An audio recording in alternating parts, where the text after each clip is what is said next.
La serie del momento, Horacio, que es Adolescencia, Adolescence, se estrenó en Netflix. Es una serie británica de ficción. Tiene un elemento, si querés, de policial también, porque hay un caso policial, pero lo importante acá es que atrapó la conversación de adultos y ojalá de adolescentes también. Eso sería lo ideal, pero vamos a hablar con los expertos. Para los que no la vieron, no voy a hacer un spoiler, pero trata de un joven de 13 años de nombre Jamie, que es acusado de cometer un crimen, básicamente de asesinar a una compañera de su colegio en el Reino Unido. Bueno, esta serie, me parece, vos la viste, yo la vi. Vamos a ver 4 episodios. Vamos a ver un videito para ponernos un poquito en tema. Presten atención. Incel. Cosas de incel. ¿Qué son los incels? ¿El movimiento que aparece en la serie Adolescencia? El término incel hace referencia a las personas que se describen como incapaces de tener una pareja o una vida sexual a pesar de querer estar en una relación. En internet, los incels culpan a las mujeres de su fracaso sexual por considerarlas manipuladoras y ventajistas porque solo les interesan el dinero y la apariencia. Algunos pueden llegar a usar la violencia hasta matar. Fue así que las autoridades británicas los catalogaron de terroristas. Aunque el término apareció 30 años atrás, las redes sociales potenciaron el mundo de los incels, quienes conforman la manósfera, grupos masculinos en internet que revelan misoginia y una sensación de insatisfacción ante el supuesto derecho a tener relaciones sexuales que las mujeres les niegan. En la serie Adolescencia se muestra que este grupo tiene su propio lenguaje a través de los emojis. El número 100 se refiere a la regla del 80-20, la creencia de que el 80% de las mujeres se siente atraída solo por el 20% de los hombres. La dinamita significa el estallido de la píldora roja. La píldora roja hace una conexión con Matrix y hace referencia a que los hombres ven la verdad, que según ellos confirma que están oprimidos por el feminismo. El corazón rojo es amor, el violeta deseo sexual, el amarillo interés mutuo y el rosa atracción sin intención sexual. ¿Y vos, conocías este movimiento? Bueno, esta es una especie de pequeño manual de instrucciones para entender algunos de los códigos que hay adentro de la serie, para entender parte de la historia, pero al mismo tiempo para entender un poquito lo que pasa afuera de la serie, porque mucha gente dice que lo que está reflejando la serie es una realidad. Básicamente hay dos formas de ver esta cuestión de la serie, que es cómo a una familia le explota la realidad de que su hijo, su hijito, el que estaba jugando en la casa, en el cuarto, sin ningún tipo de problema, ¿no? 13 años se ve involucrado en esta situación. Y después lo que empieza a mostrar la serie en varios de las líneas dramáticas que recorre es que gran parte de los adultos no entienden nada.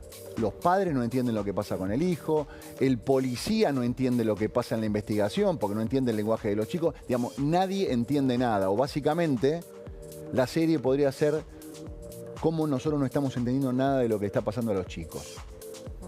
Y si los chicos están preocupados porque no entendamos nada de lo que les pasa a ellos. Está Anabela Cerventi con nosotros, que es psicóloga. Anabela, gracias por acompañarnos. ¿Viste la serie? La serie. ¿Está bien hecha? Está muy bien hecha en todos los sentidos, en los aspectos cinematográficos, por supuesto, el guión y lo que cuenta. Ahora, tenemos que entender que no es una serie que está realizada en nuestro contexto cultural, con lo cual todo lo que pasa allí no es exactamente extrapolable. ¿Bien? Ok. Pero ¿qué cosas sí? Porque, por ejemplo, hay cosas importantes que es... Muchos pensamos que al no estar en la calle, esta cosa de hay que sacar a los chicos de la calle, hay que meterlos en el colegio o en el club, en nuestras casas, ¿no? Esta sensación que tienen gran parte de los protagonistas de esta historia, que me explotó una bomba, me encontré algo inesperado, porque mi nene, mi chiquito, que está acá en casa, que yo lo veo, que se levanta, que viene, y que está en casa... No puede estar metido en estas cosas. Si yo lo veo y veo que está bien, ¿cómo puede ser que no me haya dado cuenta de todo lo que le está pasando a él y a su grupo de amigos? Mira, hay una frase que es muy boba que yo le digo a todos mis consultantes, que es: todo lo que das por sentado un día se levanta de la silla, ¿no? Entonces, nosotros damos por sentado que todos los que vivimos en la misma casa entendemos la cultura familiar de la misma manera.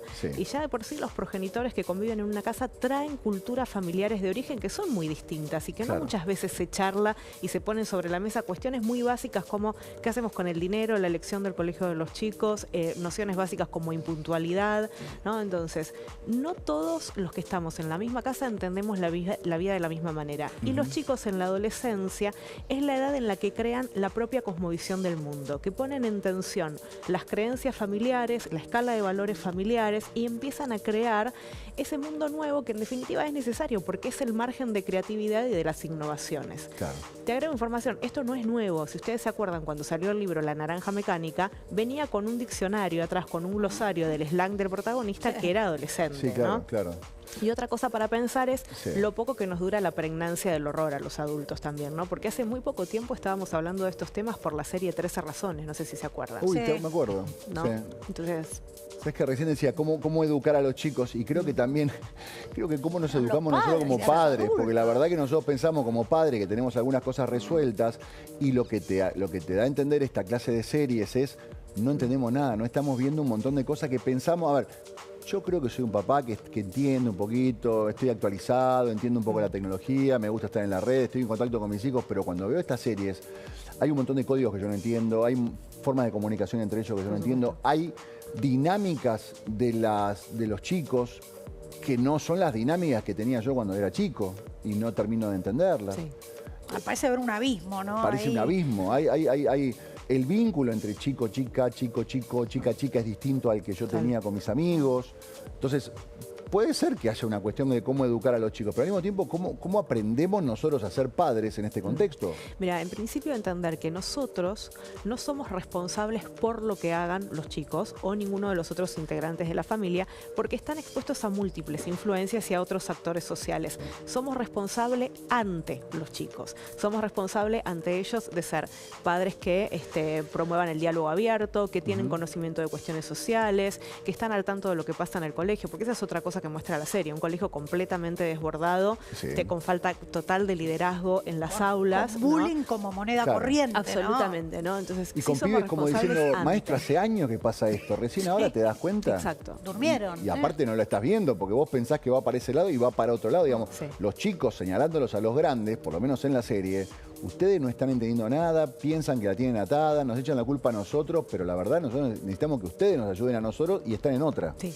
Sí, absolutamente. De hecho, mira, los chicos están usando un término ahí en la serie que es incel, que Sí. se empezó a diversificar ahora.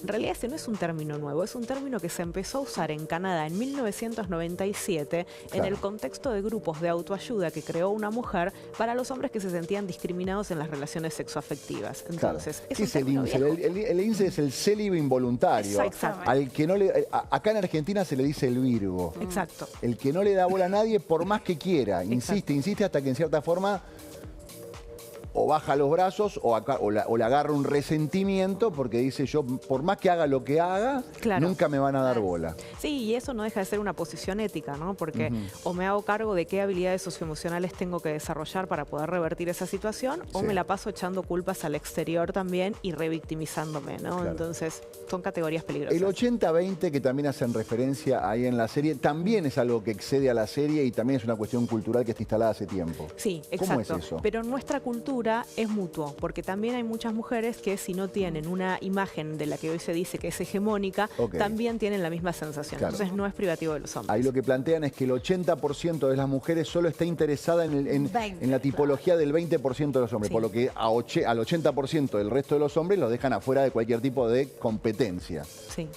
Sí, exacto. Pero como te digo, en nuestra cultura eso también se da de la mano contraria. Ajá. ¿no? Las chicas que no cumplen con la figura hegemónica del momento Claro. también se sienten discriminadas por los varones y también pasan por los mismos dolores, ¿no? ¿Qué pasa con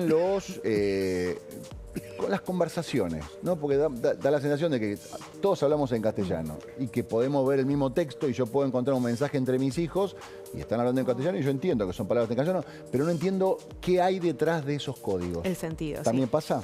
También pasa, digo, y lo mismo, digo, para traer un poco de paz también a la familia, digo, todos nosotros crecimos con series de adolescentes, ¿no? Sí. Montaña Rusa, Pelito, Clave de Sol, no sé, la que quieras pensar. Y había un lenguaje propio de los adolescentes en esa serie también. Los chicos chicos necesitan diferenciarse del mundo adulto, crear sus propios códigos, tener sus momentos también de confidencialidad con sus pares, y esto no es necesariamente malo, ¿sí? También hay que llamar la atención que no es necesariamente malo la creación de esos códigos culturales, pero sí en esto que te decía de la responsabilidad ante los chicos, de conocer su escala de valores, de conocer qué los conmueve, qué desean, cómo ven el mundo y cómo valoran las distintas situaciones. Eso se está perdiendo porque el encuentro del diálogo familiar está cada vez más minorizado en las casas. ¿Cómo se hace con las redes sociales y los pares, ¿no? Uno a veces trata de restringir lo más que pueda, pero cuando todos tienen Instagram es difícil porque quedan... Esa es una batalla casi perdida, te diría, porque los chicos tienen mucha astucia para tener 7, 8 cuentas distintas de Instagram de lo que los padres no tienen ni idea de su existencia, ¿no? Entonces, vos crees que estás siguiéndolos en redes y ellos tienen cuentas paralelas para comunicar esas cosas. Por eso te digo, no tiene tanto que ver con la hipervigilancia de lo que están haciendo, sino con todo lo que rodea, cómo eligen qué hacer, ¿no? Y eso tiene que ver con charlas familiares, con los adultos también mostrarles qué nos conmueve a través de una noticia, de una serie. Che, ¿a vos qué te pasa con esto? Porque yo veo esto y me pasan estas cosas. ¿Vos qué pensás de esto? Conozcamos cuál es el mundo interno de esos chicos para saber a dónde orientarlos. No esperemos a que pasen las cosas. No rechazarlo de plano y quedar afuera. No rechazarlo y censurarlo porque ellos lo van a seguir haciendo y lo van a seguir poniendo a prueba con sus padres. Esto es imposible de parar. Sí, claro. No, aparte le dan otro uso. Yo me acuerdo, a ver, un día yo me acuerdo, en plena pandemia, que mi hijo me preguntó algo con respecto a algo que necesitaba entender del colegio y se lo expliqué, y cuando se terminó de explicar, le habla a un compañero que había estado escuchando todo lo que yo había estado hablando desde su casa. Claro. ¿No? A mí nunca se me hubiera ocurrido usar eso, Instagram, para eso. Y él estaba en una conversación con Instagram, estaban estudiando juntos.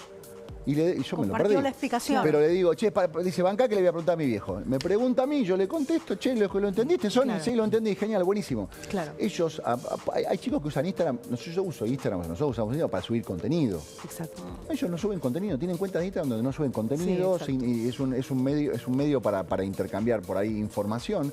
Y lo que sí quería preguntarte, que tiene que ver con lo que decía Pancho, es, históricamente el bullying existió siempre, se llamaba de otra manera. Cuando yo era chico, el bullying era como mano a mano. Era entre uno con varios con uno, pero era en el ámbito o de la clase o del club. Ahora, con la llegada de las redes sociales, tengo la sensación de que el bullying excede fronteras. Sí. Y que empieza como vasos comunicantes. El pibe que recibe bullying a través de su grupo del colegio, otro grupo se entera de ese bullying y termina, digamos, un chico que entra en esa situación entra en una situación muy difícil de frenar. Es como una especie de efecto dominó, donde una vez que entraste, ¿cómo lo detenés? Sí, por supuesto. Nuevamente, la violencia entre los grupos de adolescentes existió siempre. El tema es cómo lo enmarcamos y qué alternativas les ofrecemos a los chicos para equilibrar sus intereses. ¿Bien? Mira, el otro día hablaba con mis alumnos en la universidad y les decía, ustedes tienen que pensar muy bien cómo van a desarrollar su futuro y a dónde se proyectan profesionalmente, porque ustedes son una generación que no necesita ser buena para nada. Todo lo pueden delegar a una inteligencia artificial, a un bot, a una red social. Y cuando no necesitamos ser buenos para nada, tenemos un montón de tiempo libre y un monto de energía que no encuentra dirección. Entonces, ofrecerles alternativas saludables, inteligentes a los chicos, esa sí es una responsabilidad nuestra. Muy interesante. Y sobre todo diálogo. Sí, muchísimo. Diálogo. Sí, y diálogo abierto, porque los adultos, por falta de tiempo también, tienden a hacer preguntas muy cerradas para los chicos. ¿Cómo te fue hoy? Bien, mal. ¿Te gustó la comiste? Sí, no. Diálogo abierto. Che, ¿qué fue lo que más te gustó del día? ¿Qué cambiarías? ¿Con quién jugaste? ¿Y por qué juegan a eso? ¿Sí? Invitar a respuestas abiertas siempre. Y a veces tengo la sensación de que los padres estamos acostumbrados a que nosotros hablamos y los hijos escuchan. Sí. Y me parece que con series como esta... Es al revés. Hay que conocerlos. Hay que escuchar más de lo que uno tiene que hablar como padre. Sí, hay que